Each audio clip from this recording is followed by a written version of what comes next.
Aujourd'hui, je vais te partager les méthodes de travail les plus efficaces pour réussir ton DCG ou ton DSCG sans te brûler mentalement. J'ai moi-même traversé ces années intenses, les fiches, les nuits blanches, la pression des examens et j'ai fini par comprendre que ce qui fait vraiment la différence entre ceux qui réussissent et ceux qui abandonnent, c'est le travail. Et si tu veux arrêter de bachoter dans le vide, mieux retenir, mieux te concentrer et vraiment progresser chaque semaine, reste bien jusqu'à la fin. On va en parler. Concentration, prise de notes, mémorisation, révision intelligente et rédaction efficace.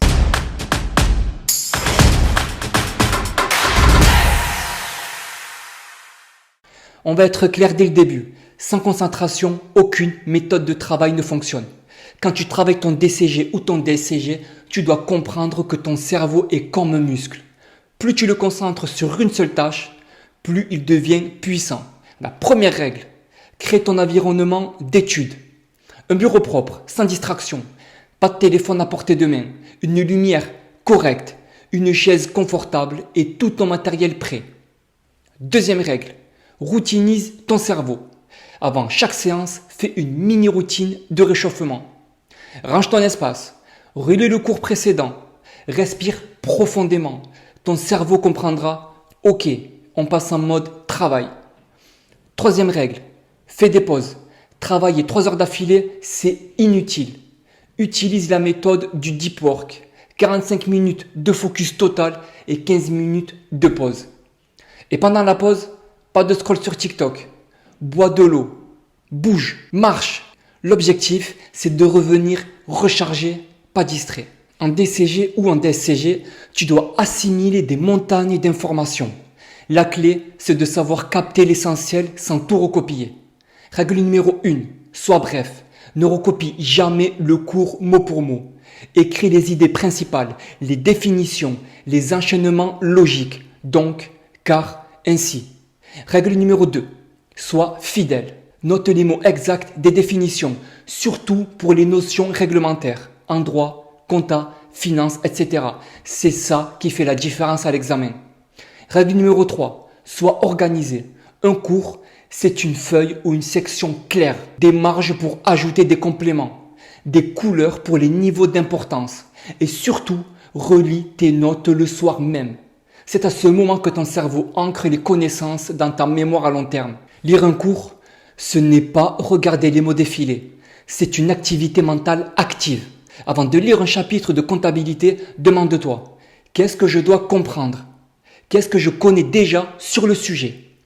Fais un survol rapide, regarde les titres, sous-titres, schémas, tableaux, puis fais une lecture active. Note les mots-clés, souligne les liaisons logiques, reformule les passages importants. Et surtout, à la fin, fais une synthèse dans tes mots. Par exemple, après un chapitre sur les immobilisations, explique-le à voix haute comme si tu l'enseignais à un ami. Si tu y arrives sans regarder tes notes, c'est gagné. Le plus gros piège des étudiants en DCG, DSCG, c'est de réviser trop tard. La mémoire n'est pas une boîte magique. C'est une mécanique qui est à entretenir. Tu as 2 types de mémoire. La mémoire à court terme, celle du bachotage, qui oublie en 48 heures. Et la mémoire à long terme, celle de la réussite. Ton objectif, c'est de transférer les infos de la courte à la longue durée. Pour ça, répète régulièrement tes fiches, au moins 3 fois dans les 10 jours qui suivent ton apprentissage. Deuxièmement, fais des liens logiques. Relie chaque notion à une autre. Par exemple, le principe de prudence en comptabilité, le principe de non-compensation. 3. Varie tes supports. Lis, écris, explique à voix haute, fais des QCM. Et enfin, planifie tes révisions à l'avance. En DCG ou DSCG, révise chaque semaine un peu de chaque matière. En DSCG surtout, travaille comme si tu enseignais. C'est la meilleure méthode pour ancrer les notions complexes, notamment en droit, finance et consolidation. Une copie de DCG ou DSCG se gagne à la structure. Avant d'écrire, fais un plan clair. Introduction. Définition plus problématique. Développement. 2 à 3 parties logiques avec des sous-parties précises. Et conclusion, synthèse plus ouverture. Chaque idée, c'est un paragraphe. Et rédige des phrases courtes et précises.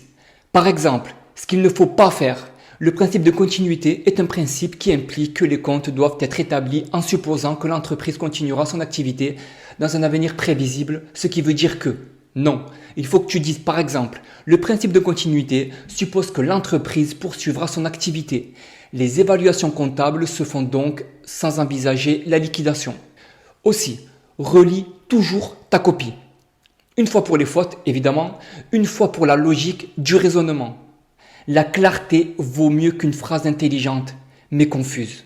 Retiens bien ça. La réussite au DCG et au DSCG ne dépend pas de ton intelligence, mais de ton organisation. Mets en place un cadre, des routines, une méthode. Ne cherche pas à en faire plus, mais à faire mieux. Chaque séance de travail doit être un pas vers la maîtrise. Si tu appliques ces principes, tu verras la différence dès la prochaine session. Et si tu veux aller plus loin, je te laisse en description un lien vers un kit complet de méthodes de travail pour étudiants en comptabilité, avec des outils et un plan de progression. Abonne-toi, active la cloche, parce que la prochaine vidéo sera comment j'ai révisé 7 UE du DCG en 3 mois sans m'écrouler. A tout de suite sur la chaîne.